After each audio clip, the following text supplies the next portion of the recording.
तो बहुत स्वागत आप सभी का एक बार फिर से खंडवा डिफेंस फैक्ट पर। आज की इस वीडियो में हम लोग बात करने जा रहे हैं डीआरडीओ के द्वारा चलाए जाने वाले एक बहुत ही इंपॉर्टेंट प्रोजेक्ट को लेकर। एक ऐसा वेपन की आज इस वीडियो में बात की जाएगी जो भारत के लिए काफी आवश्यक है, जो न केवल भारत की रक्षा करने में सक्षम होगा बल्कि ये इकोनॉमिकली भी भारत के लिए काफी ज्यादा सुटेबल होगा। तो चलिए डिस्कस करते हैं क्या खबर निकल कर आई है। आप बस इसी तरह की वीडियोस के लिए चैनल को सब्सक्राइब जरूर कर दीजिएगा। तो आप सभी को याद ही होगा, आज से कुछ महीनों पहले मैंने अपने आरटीआई पेज खंडवा वाला पर आपके साथ खबर शेयर की थी, जिसमें मैंने आपको ये बताया था कि इजराइल के द्वारा जो आयरन बीम सिस्टम तैयार किया गया है, जो कि लेजर आधारित एक एयर डिफेंस सिस्टम होगा, जो कि छोटी मोटी मिसाइलें, ड्रोन्स वगैरह के खिलाफ इजराइल को काफी बड़ी डिफेंसिव कैपेबिलिटी देता है। साथ ही कम से कम खर्चों पर इसे ऑपरेट करना भी आसान होगा। आयरन डोम की तुलना में आयरन बीम का खर्च न के बराबर आप समझ सकते हैं। कहने का मतलब वन टाइम का खर्चा है। एक बार आपने इस वेपन को खरीद लिया, उसके बाद केवल इलेक्ट्रिसिटी प्रोवाइड कराइए, आपको बार बार मिसाइलें रिफिल करने की आवश्यकता नहीं रह जाएगी। ये अनगिनत शॉट्स आपको दे सकता है, जिससे आप अपने एनिमीज के द्वारा छोड़े गए किसी भी प्रकार की छोटी मोटी मिसाइल हो, मोटार हो, रॉकेट सिस्टम्स हो या फिर ड्रोन्स वगैरह हो, इन्हें न्यूट्रलाइज कर सकते हैं।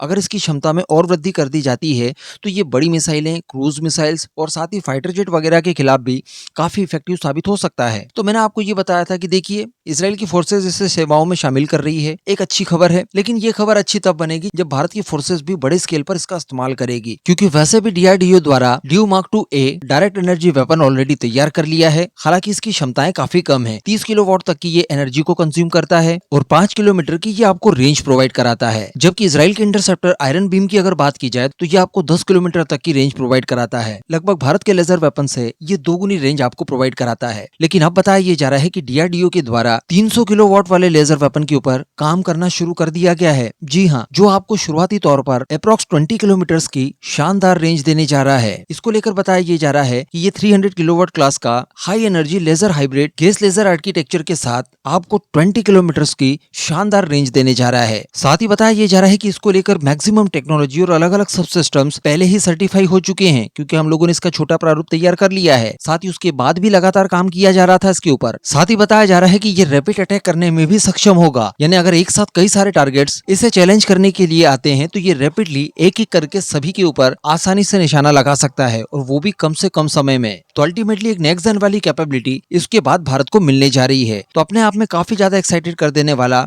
ये वेपन सिस्टम होगा। इसके लिए हम लोग डीआरडीओ को ढेर सारी बधाई देना चाहेंगे। डेफिनेटली यहाँ पर आप इसकी टाइमलाइन जानना चाहते होंगे, लेकिन टाइमलाइन को लेकर फिलहाल कोई भी उल्लेख रिपोर्ट में नहीं दिया गया है। लेकिन जैसे इसको लेकर कोई चीजें अन्य निकल कर आती है, मैं आपको समय पर बता दूंगा। बाकी आप पूरे मुद्दे पर क्या मानते हैं नीचे कमेंट करके जरूर बताइएगा।